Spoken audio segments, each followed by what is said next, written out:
와, 여러분 지금 여기 어딘지 아세요? 그 유명한 신사임당 스튜디오입니다. 예의상 그 신사임당 트레이드 마크인 그 핑크 시트는 제가 쓰지 않겠다. 아, 오늘 좀 에어컨 좀 마음껏 키자. 신사임당도 없으니까. 아, 평소에 진짜 너무 파워 냉방. 아, 사실은 그 제가 이제 약간 지금 몸이 성치 않잖아요. 그래서 신사임당한테 부탁을 했어요. 원래 삼성동 클럽원 가서 찍어야 되는데 도저히 지금 거동이 불편해가지고. 네, 참 영광스럽게도 신사임당께서 아이 뭐 쓰라고. 진짜 유튜버라면 모든 사람들이 한 번쯤 와보고 싶어하는 것 아니겠습니까? 정말 뭐 유튜버의 성지 아니겠습니까? 그렇죠. 네. 그 어떤 골방의 기적이라고 불리우는 골드만삭스급이죠. 아, 유튜브에서. 네. 골방에서 골드만삭스까지. 우리가 솔직히 4G도 아직 낯선데 이제 5G까지 왔어요. 언제 이렇게 빨리 도대체 세상이 바뀌었어요? 그러니까 지금 사실 이제 5G 지금 5G 쓰시는 분들 있을 거예요. 지금 5G 휴대폰 통해서 이거 런던 오빠 방송 보시는 분들 많을 거고. 근데 실질적으로 이게 5G는 아니죠. 진정한 의미의 5G는 아니에요. 너무 죄송한데. 그렇죠. 4G보다 네. 5G가 20배가 속도가 빨라야 되는데 그 정도까지는 안 되지 않아요? 기술적으로 얘기하는 5G는 지금 우리가 4G 서비스를 쓰는 것보다 20배가 빨라야 되는 거고요.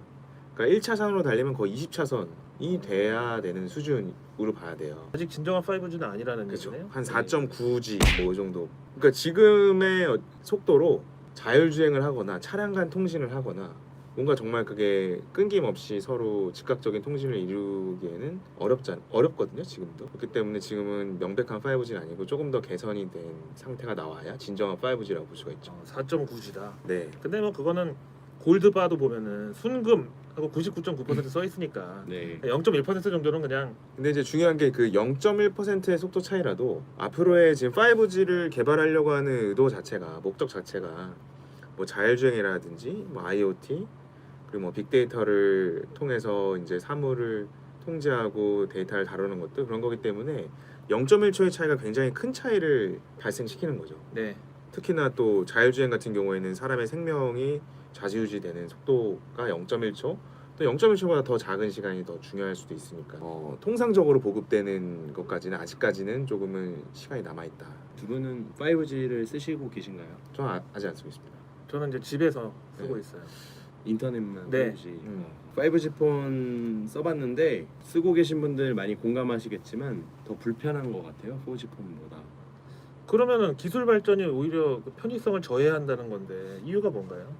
우선 이제 4G에서 5G로 통신 세대가 바뀌었는데 이제 이 G가 붙은 거는 세대이잖아요. 근데 그러니까 이 세대라는 거는 보면 10년에 한 번씩 바뀌었습니다. 그래서 LTE도 사실 2010년도 초반에 등장한 개념이고 지금 이제 2020년이니까 그 10년 사이에 새로운 세대를 가겠다. 제가 한번 써봤는데 되게 불편해요. 그러니까 불편한데 그 이유가 뭐냐면 이제 5G를 되려면 그 속도가 빠른데 그러려면 파장이 되게 짧습니다. 그래서 작년 뭐 올해 주식 투자해 보신 분들은 5G 관련 주식들 뭐 특히 뭐 중계기를 만드는 회사들이 굉장히 주가가 많이 올랐었는데 그렇죠. 예. 이 파장거리가 짧다 보니까 기지국을 더 많이 늘려야 되는 이슈가 분명히 있는 것 같고 이 부분이 아직은 해결되지 않은 게 아닌가라는 생각이 저는 좀 들고 있습니다. 근데 이제 중요한 게 5G라는 게 솔직히 그냥 신기술이다. 굉장히 앞서가 있는 어떤 시스템이라고만 알고 있다가 코로나 이후에 이제 언택트 통신이나 어떤 이 IT 기기의 용량이 클수록 더 좋다. 서버의 용량도 늘어난다. 이러면서 이제 5G가 약간 요식행위처럼 포스트 코로나는 당연히 5G가 쓰이는 것처럼 해서 5G 관련주도 올랐단 말이에요. 근데 과연 지금으로 봐서는 그렇게 실용성이 있나? 혹시 4G에서 바로 6G로 넘어가는 게 아닌가? 뭐 이런 생각도 하는데 그럼 국내 지금 5G 관련주는 어떻게 되나요? 국내 5G 관련주들은 지금 계속해서 상장을 많이 하고 있고 사실 대형주 중에서 찾는다고 하면 아무래도 또 삼성전자. 삼성전자. 네, 삼성전자. 또 다른 대형주는 없나요? 저희가 통신사들을 얘기를 많이 하고 있긴 한데 저 말고도 5G 쓰시는 분들은 통신사 욕을 많이 하지 않을까 싶어요. 사실 그 5G로 제네레이션이 바뀔 때 통신주 투자를 하는 거는 이게 요금이 올라가서 좋아질 것이다라고 생각하고 투자를 하는 건데 거기까지 가려면 말씀하신 대로 시간이 많이 걸리지 않을까. 그리고 이제 뭐 정부에서 5G를 뭐 전국적으로 많이 구축해야 된다. 그럼 통신사는 계속 투자를 하라는 소리거든요. 그러니까 5G 얘기가 초반에 나올 때는 통신사가 이렇게 수혜주가 되기에는 좀 어려워요. 돈을 써야 되는 입장이고 많이 프로모션 걸잖아요. 지금 5G 가입하면 막 자전거 주고 쌀 주고 라면 주고 안 주던데요? 이제 몇 달 전만 하더라도 많이 줬어요. VR 주고 그쵸? 근데 그게 다 이제 마케팅 비용인 거죠. 그래서 초반에 이제 5G가 완전히 보급화되고 통신사들이 그걸로 인해서 돈을 벌기까지는 좀 시간은 걸린다. 국내 삼성전자 말고 5G 수혜주는 뭐가 있어요? KMW. 사실은 우리나라는 뭐 워낙 뭐 제조 강국이고 기술 강국이니까 부품주들 그 부품주 관련된 밸류체인이 굉장히 많죠. 그러니까 5G 밸류체인들 보시면 굉장히 막 어려워요. 뭐 RRH 장비, 뭐 증폭기, 뭐 송수신기, 뭐 워낙 다양한데 그와 관련된 사실 그 부품주들이 우리나라에서는 먼저 시세를 작년부터 냈던 거고요. 근데 이제 한 2주 전인가요? 2, 3주 전에 삼성전자가 해외에서 중국을 제외한 뭐 미주나 유럽 쪽에서 장비 수주권으로 굉장히 좀 주목을 받았던 때가 있어요.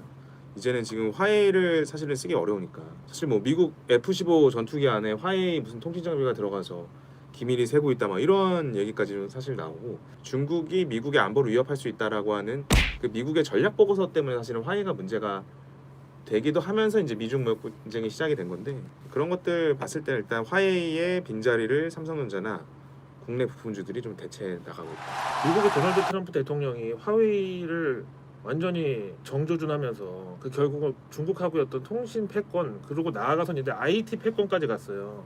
심지어는 미국 일각에서는 어떻게 나오냐면 전 세계 IT 분야에서 중국 생산품을 안 받기로 하면 중국은 이제 다시 농경 사회로 돌아갈 수도 있다 이런 얘기까지 나오고 있어요. 그 많은 걸 생산해서 내수를 어떻게 다 충당해. 근데 저렇게까지 트럼프가 자기의 자리를 걸면서까지 그 이면에 5G 패권이 있다고 했는데 실생활에서 보니까 그렇게 대단해 보이지 않거든요. 도대체 이 체감차는 어디서 오는 건가요? 아무래도 이제 아직 소프트웨어 기술이 발전하지 못한 부분들도 분명히 있는 것 같고요. 5G를 정작 오픈했는데 5G를 해야지만 그 누릴 수 있는 차별점이 없는 거죠. 그래서 소비자가 체감하기에는 아직 그런 이제 부분이 부족한 것 같고요. 또 아직까지 기지국 확대가 좀 그 짧다 보니까 사실 우리나라에서도 대도시 안에서만 가능하다 보니까 우리가 체감하기에는 아직 좀 시간이 걸리지 않나. 그럼 5G가 분명히 4G보다 빨라요. 훨씬 빨라요. 근데 체감 속도는 그만큼 안 나와. 뭐야 5G라며 왜 안 빠르지? 그거는 사실 5G를 받아들이는 부품이나 사실 AP 이 전반적인 이 휴대폰의 소프트웨어 그다음에 뭐 노트북이나 PC의 소프트웨어 자체도 좋아져야 되고 그 전파를 쏴주기만 하면 뭐예요? 그걸 이제 연산으로 인식해서 실제로 처리를 해주고 데이터를 5G를 받아줘야 되는 것도 다르니까 굉장히 같이 해결돼야 되는 문제인 것 같아요. 그럼 이제 투자자 입장에서 네. 5G 유명무실 같은 느낌이란 말이에요. 5G 처음 나올 때만 해도 이제 뭐 인류의 어떤 그 통신 기술의 어떤 이 속도나 용량이 끝에 다다랐다 이렇게까지 했는데 5G 관련주들 보면 시원치가 않아요. 그러면 지금부터 5G를 밀짚 모자는 겨울에 사야 되는지 밀짚 모자 겨울에 샀는데 빙하기 와가지고 그거 뭐 태워가지고 땔감으로라도 쓸 건지 막상 그 관련 그 투자 대상들은 그렇게 매력적으로 보이지 않는단 말이죠. 그럼 어떻게 해요? 지금부터라도 봐야 되는지 아니면 이건 워낙에 이제 장기인 건지 일반 그 투자자의 관점으로 봤을 때는 아 이거 뭐 소문난 잔치에 먹을 거 없냐 약간 이런 느낌이거든요. 그런데 사실 이제 요즘 들어서 다시 5G 관련 종목들이 주가가 굉장히 뜨겁습니다. 이 5G 관련된 투자는 지금 포스트 코로나 시대 이후에 하나의 중요한 메인 테마가 될 수 있겠다라는 생각이 들었습니다. 왜냐하면 첫 번째로는 지금 최근에 발생한 코로나 이슈들을 살펴보면 결국에는 이게 그 디맨드 쇼크라고 해서 수요가 줄어든 거잖아요. 그러니까 여행도 안 가고 뭐 이러다 보니까 관련 종사하는 사람들도 수입이 줄어들고 또 이 사람들이 소비를 안 하면서 이제 경기가 안 좋아진 거예요. 그러다 보니까 정부에서 이제 하고 있는 게 우리나라에서도 이제 최근에 발표를 했잖아요. 이름을 뉴딜 정책이라고. 그러니까 과거에 그 미국이나 전 세계 정부들이 했었던 정책들을 답습해서 지금 발표를 하고 있습니다. 근데 2020년도에 댐을 짓거나 도로를 만들 수는 없잖아요. 기차 네. 레일 깔고 전봇대 받고 그러다 보니까 이제 결국은 5G 같은 통신인가요? 네, 인프라 투자를 한다고 하면 5G 송신탑 투자를 정부 주도로 할 수밖에 없는 상황인 것 같습니다. 저렇게 G2가 그 양국 정상 둘이서 정말 너 주고 나 죽자고 싸우고 있는데 과연 그럼 산업의 측면에서 미국하고 중국의 5G 인프라 투자는 지금 어떤 상황인가요? 지금 중국 같은 경우에는 그 원래 그 양해가 봄에 있는데 이게 이제 코로나 때문에 연기가 됐습니다. 그래서 이제 최근에 양회를 개최하고 관련된 그 사실 뭐 두 분이랑 저는 좀 생각이 다를 수 있는 게 저는 중국 투자는 지금은 좀 뭐 펀더멘탈을 떠나서 유동성이 몰리는 곳이 아닌가라는 생각을 좀 하고 있거든요. 그랬을 때 중국 그 예. 마오타이 같은 종목 보면은 아니 저게 그렇게까지 올라갈 네, 동교 팀장은 저희 둘을 친미 쪽으로 생각을 하고 있어요. 근데 이제 이동규 매니저는 굉장히 뭐 친중이라기보다는 밸런스가 있는 시각을 항상 유지하거든요. 그러니까 미국도 미국인데 지금 중국 시장 굉장히 좀 유심히 봐야 된다. 또 그 안에서 이제 5G나 또 텐센트나 뭐 바이두 같은 이런 인터넷 플랫폼 기업들을 굉장히 최근에 많이 관심을 갖고 있고요. 실제로 운용에도 많이 지금 저희 운용 회의할 때도 이야기를 많이 하고 있어요. 중국 테크 주식들은 솔직히 이제 한번 시세 분출하고 약간 지금 네. 기간 조정에 들어갔다고 봐도 되지 않나요? 상당히 장기로. 네, 지금 어느 정도 이제 기간 조정에 들어온 것도 맞는데 이게 중국 시장은 이제 지금 제가 좋게 생각하는 이유는 첫 번째는 그 미국은 제로 금리고요, 뭐 유럽도 거의 마이너스 금리고 일본도 거의 금리가 없습니다. 그런데 전 세계 기술 개발이 동시에 일어나면서 금리가 플러스인 나라가 중국밖에 없습니다. 그러니까 중국의 한 금리가 4% 정도 수준이 되는데 그러다 보니까 이제 금리 차이를 노리고 중국으로 어느 정도 돈이 들어오는 것 같습니다. 그래서 뭐 최근 기사를 찾아보시면 중국 국채가 안전자산이다 뭐 이런 얘기까지 나올 정도로 이제 얘기들이 있습니다. 그래서 일단 돈이 중국으로 흘러오고 있고 그러면 이 돈들이 뭐 과거에 중국의 철강 회사나 조선 회사로 가기보다는 아무래도 테크주로 돈이 흘러가는 부분들이 있고 뭐 미국 회사들이랑 비교하면 명백히 밸류에이션 싸거든요. 그러니까 좀 그런 쪽으로 돈이 몰리는 게 아닌가라는 게 제 개인적인 주관. 미국의 인프라 투자를 얘기할 때 어떤 시범 케이스처럼 얘기하는 게 스타링크란 말이에요. 스타링크 프로젝트는 그럼 현재 어디까지 와 있는 거죠? 지금 스타링크 프로젝트는 그냥 숫자를 말씀드리면 이미 스타링크 프로젝트는 플러스예요. 이미 뭐 수익을 내고 있고 실제로 우리가 최근에 한 2달 전쯤에 스페이스X가 처음으로 민간 뭐 우주항공 업체로 사람을 뭐 우주로 보냈지만은 그 이후에도 계속해서 우주선이 쏘아졌어요. 우리는 몰라요. 계속 우주선을 되게 많이 쏘고 있다는 거를. 거기에 국내 업체 아마 KT인가요? KT도 지금 KT 위성 그 스페이스X에 위탁해가지고 쏘아 올렸거든요. 그러니까 지금 스타링크 프로젝트 같은 경우에는 이거예요. 아까 말씀드렸다시피 이 5G는 되게 고주파예요. 그러니까 아마 뭐 무슨 밀리미리 웨이브라고 해서 엄청난 고주파거든요. 그만큼 빠른데 짧아요. 그러니까 중계기를 계속 박아야 돼요. 전봇대를. 쉽게 말해서. 그러니까 그럼 언제 지금 이 시간에 전봇대를 빨리 만들고 중계기를 촘촘하게 만들겠습니까? 그리고 아무리 촘촘하게 만들어봐야 사각지대는 있을 터이고 그러니까 야 그냥 이거 중계기 하늘에 띄워. 이게 스타링크 프로젝트거든요. 그러니까 실제로 앞으로의 어떤 통신사의 개념이 지상에서 활동하는 통신사라기보다는 하늘 위 우주에서 그러니까 사실 우주라고 하기엔 좀 뭐예요? 약간은 그 저궤도 위성이 쏘는 내 머리 위에서 쏘는 전파. 그동안의 대체할 수 통신 있다는 위성이 했던 역할하고 어떻게 다르죠? 비슷한데 그러니까 기존에는 그 우리나라에도 AP 위성통신이라는 회사가 있고요.